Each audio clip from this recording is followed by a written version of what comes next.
नमस्कार प्यारे विद्यार्थियों, स्वागत है आपके अपने ही YouTube channel crack board exam में। तो प्यारे विद्यार्थियों, आज की इस वीडियो में हम सभी check board class 9 social science का सेट 2 मॉडल क्वेश्चन पेपर का सेट 2 के कंप्लीट एमसीक्यू प्रश्नों को देखने वाले हैं। जो दोस्तों, जो कि सेट में आप सभी को 40 एमसीक्यू प्रश्न देखने को मिलेंगे। सेट 1 जो सो हम सभी ने पिछली वीडियो में कर लिए हैं। आज की इस वीडियो में हम सभी जो सो सेट 2 के कंप्लीट एमसीक्यू प्रश्नों को देखने वाले हैं। तो आप सभी अगर हमारे चैनल पे पहली बार आए तो वीडियो को लाइक करके हमारे चैनल को सब्सक्राइब कर लीजिए, साथ ही साथ बेल आइकन को प्रेस करके ऑल पे सेट कर लीजिए ताकि हमारी वीडियो सबसे पहले आप तक पहुंचे। यहाँ पे देखिए, जैसे कि पहला प्रश्न दिया गया है दोस्तों, जो कि काफी जो सो महत्वपूर्ण है। फ्रांस की पूरी आबादी का लगभग 90% कौन लोग थे? तो 90% कौन लोग थे दोस्तों? तो किसान थे। 90% लोग किसान थे। तो राइट आंसर ऑप्शन 1 बिल्कुल सही आंसर हो जाएगा। अगले प्रश्न की ओर बढ़ते हैं। क्वेश्चन नंबर 2 में देखिए पूछा गया, फ्रांसीसी क्रांति के दौरान 4 अगस्त 1789 की रात को नेशनल असेंबली द्वारा कौन से प्रावधान पारित किए गए थे? तो कौन से प्रावधान पारित किए गए थे दोस्तों? तो सामंती व्यवस्था समाप्त करने का प्रावधान है, पादरी वर्ग को जो सो विशेषाधिकार छीनना का ठीक है, धार्मिक कर समाप्त कर चर्च की भूमि पर जब्त करना। तो इन सभी पर जो सो प्रावधान किया गया था, ठीक है, असेंबली द्वारा कौन से प्रावधान किए गए थे? तो इन सभी का जो सो प्रावधान किया गया था। तो राइट आंसर ऑप्शन 4 बिल्कुल सही आंसर हो जाएगा। अगले प्रश्न की ओर बढ़ते हैं। क्वेश्चन नंबर 3 में पूछा गया, आतंक का राज्य किसने स्थापित किया? तो आतंक का राज्य, ठीक, क्वेश्चन नंबर 3 में पूछा गया, आतंक का राज्य किसने स्थापित किया? तो किसने स्थापित किया दोस्तों? तो रॉबेस्पियर ने। तो राइट आंसर ऑप्शन 3 बिल्कुल सही आंसर हो जाएगा। अगले प्रश्न की ओर बढ़ते हैं। क्वेश्चन नंबर 4 में पूछा गया, औद्योगिक समाज एक पूंजीवादी समाज है, यह कथन किसका है? तो यह कथन किसका है दोस्तों? तो मार्क्स का है। तो मार्क्स का। तो राइट आंसर ऑप्शन 3 मार्क्स। अगले प्रश्न की ओर बढ़ते हैं। क्वेश्चन नंबर 5 में लेनिन कौन था? तो लेनिन कौन था? बोल्शेविक पार्टी का नेता। तो राइट आंसर ऑप्शन 1 बिल्कुल सही आंसर हो जाएगा। अगले प्रश्न की ओर बढ़ते हैं। क्वेश्चन नंबर 6 में पूछा गया, प्रथम विश्व युद्ध के दौरान मित्र राष्ट्र कौन थे? तो प्रथम विश्व युद्ध के दौरान मित्र राष्ट्र कौन थे? तो ब्रिटेन, फ्रांस और रूस। ब्रिटेन, फ्रांस और रूस। तो प्रथम विश्व युद्ध कब हुआ था दोस्तों? तो 1914 से 1918 तक जो सो प्रथम विश्व युद्ध चला था। ये डेट को भी जो सो आप सभी को याद रखना है, क्योंकि ऐसा भी पूछा जाता है कि प्रथम विश्व युद्ध कब से कब तक चला था। अगले प्रश्न की ओर बढ़ते हैं। क्वेश्चन नंबर 7 में पूछा गया, हिटलर ने जिस विचारधारा को जन्म दिया उसे क्या कहते हैं? तो हिटलर ने जिस विचारधारा को जन्म दिया उसे क्या कहते हैं? तो नाजीवाद बोलते हैं। क्या बोलते हैं? नाजीवाद। तो राइट आंसर ऑप्शन 3 नाजीवाद। अगले प्रश्न की ओर बढ़ते हैं। क्वेश्चन नंबर 8 में पूछा गया, वनों के लुप्त होने की प्रक्रिया को क्या कहते हैं? तो वनों के लुप्त होने की प्रक्रिया को क्या कहते हैं दोस्तों? तो वन विनाश, वनों का समाप्त होना, ठीक है। तो राइट आंसर ऑप्शन 2 बिल्कुल सही आंसर। अगले प्रश्न की ओर बढ़ते हैं। क्वेश्चन नंबर 3 में, वन अधिनियम के चलते गांव वालों की कौन सी गतिविधियां गैर कानूनी बन गई? कौन सी गतिविधियां जो सो गैर कानूनी बन गई? यानी लकड़ी काटना गैर कानूनी, पशु चराना गैर कानूनी बन गया, कंद मूल फल एकत्रित करना। तो राइट आंसर ऑप्शन डी बिल्कुल सही आंसर हो जाएगा। ऑप्शन नंबर 4 इनमें से सभी। अगले प्रश्न की ओर बढ़ते हैं। क्वेश्चन नंबर 10 में पूछा गया, बुग्याल क्या है? तो बुग्याल क्या है दोस्तों? तो ऊंचे पहाड़ों पर घास का मैदान है। ऊंचे पहाड़ों पर घास का मैदान। तो राइट आंसर ऑप्शन ए। अगले प्रश्न की ओर बढ़ते हैं। क्वेश्चन नंबर 11 में पूछा गया, उत्तर में भारत को लगभग 2 बराबर भागों में कौन सी रेखाएं बांटती है? तो कौन सी रेखाएं जो सो बराबर भागों में बांटती है दोस्तों? तो कर्क रेखा, जो कि ऑप्शन नंबर 2 में दिया गया। तो राइट आंसर ऑप्शन 2 बिल्कुल सही आंसर। अगले प्रश्न की ओर बढ़ते हैं। क्वेश्चन नंबर 12 में पूछा गया, वह स्थलीय भाग जो स्थल की स्थल 3 ओर से समुद्र से घिरा हो उसे क्या कहते हैं? तो उसे प्रायद्वीपीय कहते हैं। और यह जो सो छोटा बड़ा हो सकता है दोस्तों, इसे क्या बोलते हैं? तो प्रायद्वीपीय बोलते हैं। तो राइट आंसर ऑप्शन 2 प्रायद्वीपीय। अगले प्रश्न की ओर बढ़ते हैं। क्वेश्चन नंबर 13 में पूछा गया, हिमालय की सबसे बाहरी श्रृंखला कौन सी है? तो हिमालय की सबसे भारी श्रृंखला होता है शिवालिक, ठीक है, शिवालिक। तो राइट आंसर ऑप्शन 4 शिवालिक। अगले प्रश्न की ओर बढ़ते हैं। क्वेश्चन नंबर 14 में, थार मरुस्थल किस राज्य में स्थित है? थार मरुस्थल किस राज्य में स्थित है दोस्तों? तो राजस्थान में, थार राजस्थान। तो राइट आंसर ऑप्शन 3 राजस्थान। अगले प्रश्न की ओर बढ़ते हैं। क्वेश्चन नंबर 15 में पूछा गया, प्रायद्वीपीय प्रायद्वीपीय भारत की कौन सी नदी बड़े आकार और विस्तार के कारण दक्षिण गंगा के नाम से जानी जाती है? दक्षिण गंगा के नाम से जानी जाती है। तो 15 का राइट आंसर क्या हो जाएगा दोस्तों? नर्मदा, ताप्ती, गोदावरी, गोदावरी, ठीक है। Right answer option 4 Godavari. अगले प्रश्न की ओर बढ़ते हैं। क्वेश्चन नंबर 16 में देखिए पूछा गया, भारत की सबसे बड़ी खारे पानी की झील कौन सी? सबसे बड़ी खारे पानी की झील कौन सा है दोस्तों? तो चिल्का झील है। कौन सा? चिल्का झील। तो राइट आंसर ऑप्शन 3 चिल्का झील। अगले प्रश्न की ओर बढ़ते हैं। क्वेश्चन नंबर 17 में, जलवायु को प्रभावित करने वाला कारक कौन सा है? कौन सा नहीं है? जलवायु को कौन सा कारक जो सो प्रभावित नहीं करता? तो मौसम, मौसम समाचार नहीं करता है, ठीक है। अक्षांश, ऊंचाई, वायु दाब, पवन, ये सभी क्या है? तो जलवायु को जो सो प्रभावित करते हैं। अगले प्रश्न की ओर बढ़ते हैं। क्वेश्चन नंबर 18 में पूछा गया, उत्तर पश्चिमी भारत में शीत ऋतु की वर्षा का कारण क्या है? शीत ऋतु की पश्चिमी विक्षोभ, क्या है? पश्चिमी विक्षोभ, ठीक है, पश्चिमी विक्षोभ। तो 18 का राइट आंसर ऑप्शन 2 बिल्कुल सही आंसर। अगले प्रश्न की ओर बढ़ते हैं। क्वेश्चन नंबर 19 में, वन क्षेत्र में वन क्षेत्र कम होने का कारण क्या है? तो वन क्षेत्र कम होने का कारण है उद्योग। उद्योगों में जो सो लकड़ियों का प्रयोग होने के कारण क्या हो रहा है? फैक्ट्रियों पेड़-पौधों की कटाई, तो उद्योग हो गया, शहरीकरण हो गया, कृषि विस्तार हो गया। तो राइट आंसर ऑप्शन डी बिल्कुल सही आंसर इनमें से सभी। अगले प्रश्न की ओर बढ़ते हैं। क्वेश्चन नंबर 20 में पूछा गया जनसंख्या परिवर्तन के कारण कौन से? तो जनसंख्या परिवर्तन जन्म दर से भी होता है, मृत्यु दर से भी होता है और प्रवास से भी होता है। जन्म दर जिस स्थान पे जो सो जनसंख्या में शिशुओं का ज़्यादा जन्म होगा तो वहाँ पे जनसंख्या दर जो सो ज़्यादा बढ़ेगा, जनसंख्या वृद्धि होगी। और जहाँ पे जो सो मृत्यु दर ज़्यादा होगा वहाँ पे जनसंख्या क्या होगी?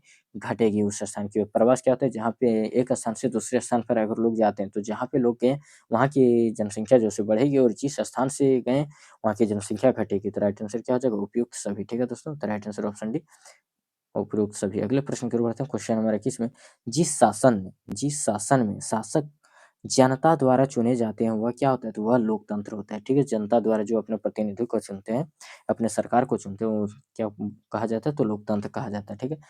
अगले प्रश्न की ओर बढ़ते हैं। क्वेश्चन नंबर 22 में पूछा गया अंतिम निर्णय की शक्ति चुने हुए प्रतिनिधियों के पास होता है। किसके? प्रतिनिधियों के पास होता है। तो 22 का राइट आंसर क्या हो जाएगा दोस्तों? 22 का प्रतिनिधियों यानी लोकतंत्र के पास होता है। किसके पास? तो लोकतंत्र के पास होता है। तो राइट आंसर क्या चला जाएगा? हम हमारा ऑप्शन नंबर 2 बिल्कुल सही आंसर। अगले प्रश्न की ओर बढ़ते हैं। क्वेश्चन नंबर 23 लोकतांत्रिक शासन व्यवस्था लोकतांत्रिक शासन व्यवस्था दूसरों से बेहतर है क्योंकि यह अधिक जवाबदेह होता है इसमें यह जो सो नागरिकों का सम्मान बढ़ाता है, इसमें गलती सुधारने की संभावना है। उपरोक्त सभी। तो राइट आंसर ऑप्शन डी बिल्कुल सही आंसर हो जाएगा, उपरोक्त सभी। अगले प्रश्न की ओर बढ़ते हैं। क्वेश्चन नंबर 24 में पूछा गया लोकतांत्रिक शासन वाले देशों में किसका होना जरूरी माना जाता है? तो लोकतांत्रिक शासन वाले देशों में जैसे किसका होना जरूरी माना जाता है? राजा, संविधान, युद्ध, अकाल। तो यह संविधान का होना जरूरी माना जाता है। तो राइट आंसर ऑप्शन 2 बिल्कुल सही आंसर। अगले प्रश्न की ओर बढ़ते हैं। क्वेश्चन नंबर 25 में पूछा गया भारतीय संविधान कब लागू हुआ? तो 26 जनवरी 1950 को जो सो लागू हुआ। बन के रेडी कब हुआ? तो 26 नवंबर 1949 को। ठीक है दोस्तों? 26 नवंबर 1949 को। बनने में कितना समय लगा था? तो 2 साल। कितना? 2 साल 11 महीने 18 दिन बनने में रेडी। 18 दिन। ठीक है दोस्तों? 2 साल 11 महीने 18 दिन लगा था बनाने में संविधान को। अगले प्रश्न की ओर बढ़ते हैं। क्वेश्चन नंबर 26 में पूछा गया 1950 से ही दक्षिण अफ्रीका में रंगभेद के विरुद्ध किसने संघर्ष किया? तो किसने संघर्ष किया था? श्वेत रंगीन लोग या फिर भारतीय मूल के लोग? तो किसने किया था? तो सभी ने किया था। तो राइट आंसर ऑप्शन 4 बिल्कुल सही आंसर हो जाएगा, सभी। अगले प्रश्न की ओर बढ़ते हैं। क्वेश्चन नंबर देखिए 27 में पूछा गया क्वेश्चन नंबर 27 में प्रत्येक नागरिक को जो सो अपना प्रतिनिधि और जनप्रतिनिधि के तौर पर चुने जाने का अधिकार कौन देता है? तो कौन देता है दोस्तों चुने जाने का अधिकार? तो संविधान देता है। कौन? संविधान। तो राइट आंसर ऑप्शन 4 संविधान। अगले प्रश्न की ओर बढ़ते हैं। क्वेश्चन नंबर 28 में पूछा गया भारत का राष्ट्रीय अध्यक्ष कौन है? तो भारत का राष्ट्रीय अध्यक्ष आप सभी जानते हैं कि कौन है? राष्ट्रपति है। ठीक है? तो राइट आंसर ऑप्शन एक राष्ट्रपति। अगले प्रश्न की ओर बढ़ते हैं। क्वेश्चन नंबर 29 में पूछा गया न्यायिक प्रशासन का नियंत्रण किसके पास है? तो न्यायिक सर्वोच्च न्यायालय के पास। न्यायिक प्रशासन का नियंत्रण जो है सर्वोच्च न्यायालय के पास। तो राइट आंसर ऑप्शन 2 सर्वोच्च न्यायालय। अगले प्रश्न की ओर बढ़ते हैं। क्वेश्चन नंबर 30 में पूछा गया विश्व में मानवाधिकार दिवस कब मनाया जाता है? तो विश्व में मानवाधिकार दिवस कब मनाया जाता है? तो प्रत्येक वर्ष जो है 10 दिसंबर को मानवाधिकार दिवस मनाया जाता है विश्व में। तो राइट आंसर ऑप्शन 3 10 दिसंबर। अगले प्रश्न की ओर बढ़ते हैं। क्वेश्चन नंबर 31 में पूछा गया पालमपुर की मुख्य आर्थिक गतिविधि क्या है? तो पालमपुर की मुख्य आर्थिक गतिविधि क्या है दोस्तों? तो कृषि है। तो राइट आंसर ऑप्शन एक कृषि। अगले प्रश्न की ओर बढ़ते हैं। क्वेश्चन नंबर 32 में पूछा गया एक ही भूमि पर एक वर्ष में एक से अधिक फसल पैदा करने की एक विधि को क्या कहते हैं? तो बहुविधि फसल। क्या को कहते हैं? बहुविधि फसल। और ये जो सो एक स्थान से दूसरे स्थान पे यानी घूम-घूम के खेती करना क्या कहलाता है? झूम खेती, झूम कृषि। ठीक है?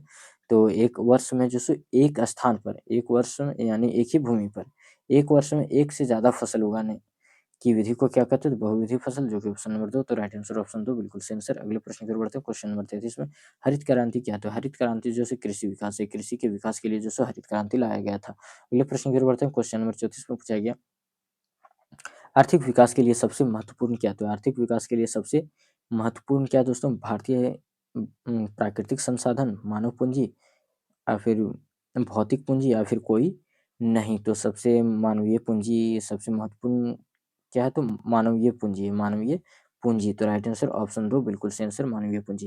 अगले प्रश्न की ओर बढ़ते हैं। क्वेश्चन नंबर 35 में पूछा गया किस प्रकार की जनसंख्या अर्थव्यवस्था का भार होती, किस प्रकार जनसंख्या अर्थव्यवस्था का भार होती है दोस्तों? तो निरक्षर व अकुशल, ठीक है? निरक्षर व अकुशल लोग, ठीक है? तो राइट आंसर ऑप्शन 1 बिल्कुल सही आंसर। अगले प्रश्न की ओर बढ़ते हैं। क्वेश्चन नंबर 36 में पूछा गया नगरीय क्षेत्रों की बेरोजगारी कौन-सी है? तो नगरीय क्षेत्रों की बेरोजगारी मौसमी, परिच्छन्न, शिक्षित या फिर कोई नहीं। तो कौन है दोस्तों? तो शिक्षित है। तो राइट आंसर ऑप्शन 3 शिक्षित हो जाएगा।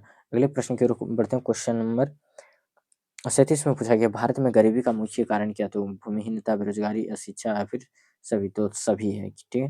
भूमिहीनता के कारण जो सो भारत में गरीबी का मुख्य कारण बेरोजगारी, अशिक्षा ये सभी जो सो क्या है? गरीबी का मुख्य कारण है। अगले प्रश्न की ओर बढ़ते हैं। क्वेश्चन नंबर 38 में पूछा गया गरीबी रेखा का निर्धारण समय-समय पर कौन-सा संगठन करता है? तो कौन-सा संगठन करता है दोस्तों? एनएसएस वो संगठन करता है। एनएसएस वो संगठन नेशनल सैंपल सर्वे ऑफिस, ठीक है? नेशनल सैंपल सर्वे ऑफिस जो सो एक करता है गरीबी रेखा के निर्धारण समय-समय पर संगठन करता है। अगले प्रश्न की ओर बढ़ते हैं। क्वेश्चन नंबर 39 और 39 से बढ़ने से पहले आप सभी को जो सो बता देते हैं कि अगर आप सभी इसका पीडीएफ डाउनलोड करना चाहते हैं, तो पीडीएफ आप सभी को टेलीग्राम चैनल, व्हाट्सएप ग्रुप में पीडीएफ अवेलेबल है दोस्तों, आप सभी वहाँ से पीडीएफ को आसानी से डाउनलोड कर सकते हैं। टेलीग्राम चैनल, व्हाट्सएप ग्रुप का लिंक जो है डिस्क्रिप्शन बॉक्स में अवेलेबल है, आप वहाँ से आसानी से जुड़ सकते हैं और पीडीएफ को अपना डाउनलोड कर सकते हैं। क्लास 9 का जो है व्हाट्सएप ग्रुप में सेपरेट ग्रुप बनाया गया है दोस्तों। पर जितने भी वीडियो डाला जाएगा इस चैनल पर आप सभी को जो सो वीडियो जो है सबसे पहले आप सभी को व्हाट्सएप ग्रुप पे मिल जाएगा, आप वहाँ से आसानी से देख सकते हैं और पीडीएफ को भी डाउनलोड कर सकते हैं। अगले प्रश्न की ओर बढ़ते हैं। क्वेश्चन नंबर 39 में खाद्य सुरक्षा का अर्थ क्या है? तो खाद्य सुरक्षा का अर्थ क्या होता है? सुरक्षित भोजन, सभी के लिए सस्ता भोजन या फिर अमीरों के लिए भोजन या फिर निर्यात सुरक्षा। तो सभी के लिए जो सो सस्ता भोजन, खाद्य सुरक्षा। तो 39 का राइट आंसर क्या हो जाएगा? ऑप्शन नंबर 2 बिल्कुल सही आंसर हो जाएगा। अगले प्रश्न की ओर बढ़ते हैं। क्वेश्चन नंबर 40 में पूछा गया बम्पर स्टॉक क्या है? तो सरकार का अनाज भंडारण, सरकार का अनाज भंडारण, ठीक है दोस्तों? और आप सभी कमेंट करके बताइएगा कि नेक्स्ट नेक्स्ट वीडियो में जो सो आप सभी को किस विषय का मॉडल पेपर चाहिए दोस्तों, मैं उस विषय पर जो सो मॉडल पेपर बनाकर इस चैनल पर अपलोड कर दूंगा और आप सभी उसे देखकर एग्जाम में अच्छा से अच्छा मार्क्स ला सकते हैं। टोटल इस चैनल के माध्यम से क्लास 9 का 5 सेट दिया जाएगा, ठीक है दोस्तों? एग्जाम से पहले आप सभी को 5 सेट दिया जाएगा। तो पहला सेट हो चुका है सोशल साइंस का, ये क्या है? सेट 2 है, ठीक है दोस्तों? सेट 2, ये सेट 2 को आज की इस वीडियो में हम सभी देखने वाले हैं। देख चुके हैं दोस्तों, सेट 2 को भी देख लिया। नेक्स्ट वीडियो सोशल साइंस का जब आएगा तो सेट 3 आएगा, ठीक है दोस्तों?